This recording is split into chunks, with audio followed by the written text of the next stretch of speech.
Hello दोस्तों, मैं doctor रश्मि त्रिपाठी आपका अपने चैनल लव फाइटर से करने में स्वागत करती हूँ। दोस्तों, आज के सेशन में जो मैं केस लेके आई हूँ वो सुप्रीम कोर्ट का लेटेस्ट केस है। और आज के केस का जो मुद्दा है वो बहुत ही अहम मुद्दा और इम्पोर्टेंट मुद्दा है। जैसा कि मान लीजिए किसी व्यक्ति को गिरफ्तार किया जाता है, पुलिस किसी कारणों से किसी व्यक्ति को गिरफ्तार करती है तो वह गिरफ्तारी का कारण न बताए। तो क्या गिरफ्तारी का कारण न बताना व्यक्ति के मौलिक अधिकारों का हनन है या नहीं, एक ऐसा ही मुद्दा सुप्रीम कोर्ट के सामने पहुंचता है। तो चलिए हम लोग अपना सेशन स्टार्ट करें और इस केस को डिटेल से जानें और जानने का प्रयास करें कि सुप्रीम कोर्ट ने अपने जजमेंट में क्या बातें बताई। क्या किसी व्यक्ति की अगर गिरफ्तारी की जाती है तो गिरफ्तारी का कारण बताना उसके मौलिक अधिकारों का उल्लंघन होगा या नहीं होगा। तो जैसा कि जो है केस रहता है, केस के फैक्ट कुछ यूं रहते हैं कि हरियाणा पुलिस ने एक पर्सन को गिरफ्तार किया था और गिरफ्तारी का कारण नहीं बताया था कि क्यों पर्सन को गिरफ्तार किया गया। अब देखिए, यही मुद्दा था जो सुप्रीम कोर्ट के सामने जाता है।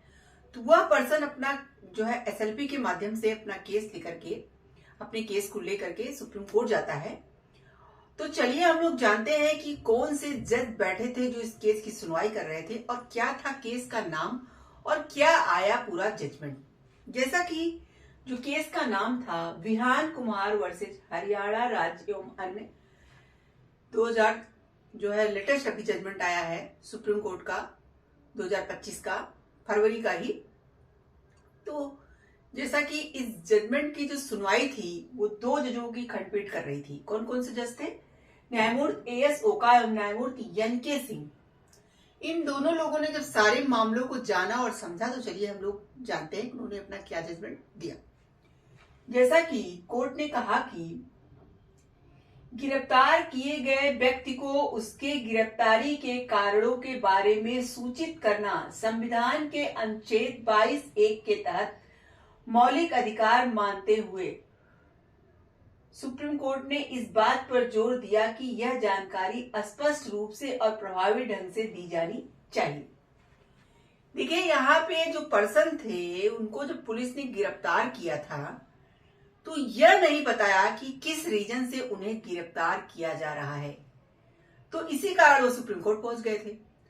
तो देखिए, यहाँ पे सुप्रीम कोर्ट ने क्या कहा। सुप्रीम कोर्ट का यह कहना था कि किसी व्यक्ति को अगर गिरफ्तार किया जाता है तो गिरफ्तारी के कारणों को बताना बहुत ही आवश्यक होता है, जो कि संविधान का जो हमारा अनुच्छेद 22(1) है वो यह बात कहता है कि अगर किसी व्यक्ति को अगर गिरफ्तार किया जाता है और गिरफ्तारी के कारणों को नहीं बताया जाता तो यह उसके मौलिक अधिकारों का हनन माना जाएगा। तो इसीलिए यहां सुप्रीम कोर्ट ने कहा कि जब गिरफ्तारी के कारणों को बताना वहां जरूरी है और अगर नहीं बताया जा रहा है तो मौलिक अधिकारों का उल्लंघन है। इसीलिए जो गिरफ्तारी के कारण है उन्हें बताते वक्त किस तरह बताना चाहिए? प्रभावी ढंग से दी जानी चाहिए और स्पष्ट रूप से दी जानी चाहिए। यानी कि स्पष्ट रूप से बतानी चाहिए कि किन कारणों से व्यक्ति को गिरफ्तार किया गया और प्रभावी ढंग से भी बतानी चाहिए। आगे कोर्ट ने कहा कि न्यायालय ने रिमांड के दौरान अनुच्छेद 22(1) का अनुपालन सुनिश्चित करने के लिए मजिस्ट्रेट के कर्तव्यों पर भी जोर दिया। यहाँ पे देखिए, कोर्ट ने यह बात तो बताई कि यह मौलिक अधिकारों का हनन है अगर व्यक्ति को नहीं बताया जाता तो, और उसके साथ साथ उन्होंने मजिस्ट्रेट को भी यह बात कही कि जब व्यक्ति को गिरफ्तार किया गया और व्यक्ति कह रहा है कि उसे गिरफ्तारी का कारण नहीं बताया गया तो मजिस्ट्रेट का यह कर्तव्य है कि इस बात की जांच वगैरह कराए, यह बातें पता करे कि ऐसा क्यों नहीं किया गया या ऐसा सच में नहीं किया गया। तो इन सब बातों की जानकारी मजिस्ट्रेट को होनी चाहिए। इसलिए कोर्ट ने क्या किया, यहाँ पे मजिस्ट्रेट के कर्तव्य को भी बताया कि मजिस्ट्रेट का कर्तव्य है कि वो इन बातों पर ध्यान दे। इसके साथ ही साथ कोर्ट ने कहा कि कोई भी उल्लंघन व्यक्ति की रिहाई की भी गारंटी दे सकता है। देखिए, यहाँ पे कहा गया कि इस तरह का उल्लंघन अगर होता है तो व्यक्ति का, देखिए कहा गया कि व्यक्ति की रिहाई की भी गारंटी दे सकता है।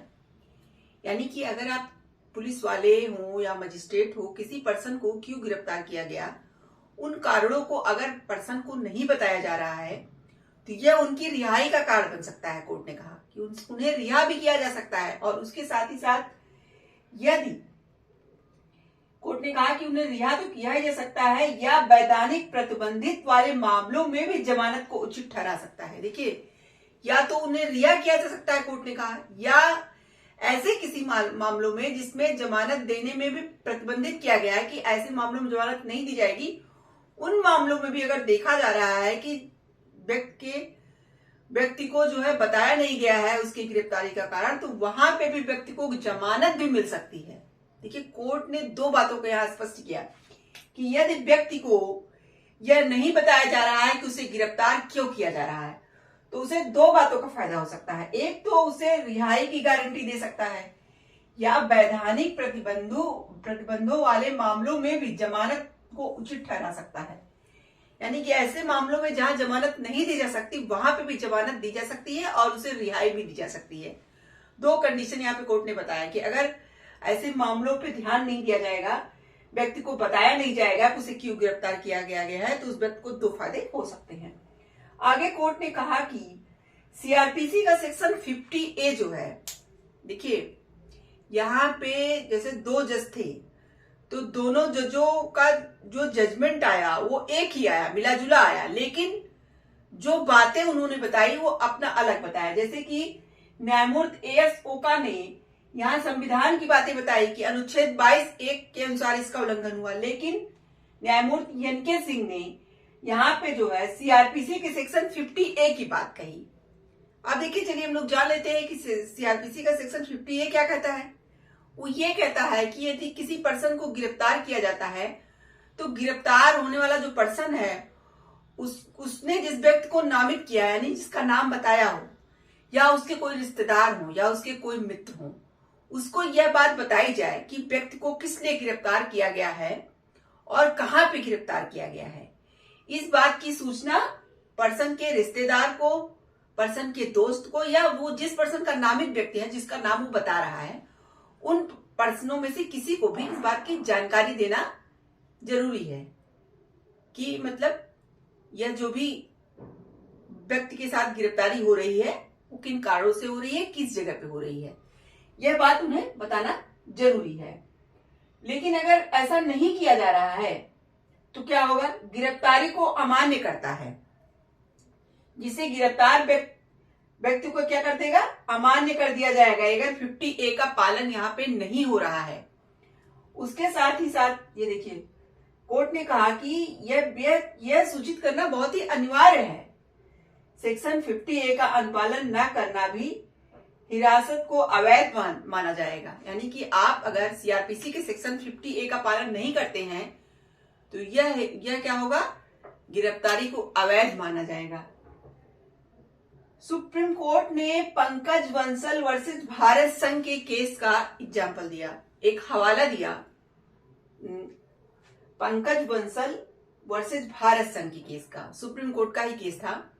कहा कि इस केस में कहा गया है कि किसी भी व्यक्ति को यदि गिरफ्तार किया जाए तो गिरफ्तारी को लिखित रूप में देना चाहिए। हालांकि कोर्ट ने यहां कहा कि लिखित रूप में देना अनिवार्य नहीं है, लेकिन अगर लिखित रूप में दिया जाता है तो जो ये विवाद उत्पन्न हो रहा है, इस तरह के विवाद उत्पन्न ही नहीं होते। जैसे अगर यहां देखिए, विवाद से क्या मसला है, विवाद से ये मसला है कि मान लीजिए कोई लिखित सबूत तो है नहीं, मान लो पुलिस ने कहा कि मैंने पर्सन को बताया, पर्सन ने कहा कि मुझे नहीं बताया गया, तो यहाँ पे विवाद उठ रहा है। तो विवाद उठ रहा है, यही कोर्ट ने कहा कि अगर लिखित रूप से दिया गया होता तो विवाद का कारण न बनता। तो देखिए, यहाँ अनिवार्य रूप से तो ये बात नहीं कही गई है कि हाँ लिखित रूप से ही गिरफ्तारी का कारण बताना चाहिए, लेकिन कोर्ट ने कहा कि अगर ऐसा किया जाता है तो विवाद यहाँ उत्पन्न नहीं होते हैं। तो देखिए, ये पंकज बंसल वर्सेस भारत संघ के केस का यहाँ सुप्रीम कोर्ट ने हवाला दिया। कुल मिला के यहाँ पे सुप्रीम कोर्ट का यही कहना था कि किसी भी व्यक्ति को यदि गिरफ्तार किया जाता है तो वो चाहे सीआरपीसी का सेक्शन 50A हो या हमारे संविधान का सेक्शन 22(1) हो, दोनों बातें यही कहती हैं कि गिरफ्तार व्यक्ति को गिरफ्तारी के कारणों के बारे में जानना आवश्यक है। अगर नहीं जाना जाता है, मतलब नहीं बताया जाता है, तो यहाँ पे संविधान के अनुसार ये मौलिक अधिकारों का हनन होगा और सीआरपीसी के सेक्शन 50A के अनुसार इस गिरफ्तारी को ही अवैध माना जाएगा। तो क्या किया गया सुप्रीम कोर्ट ने इस केस में?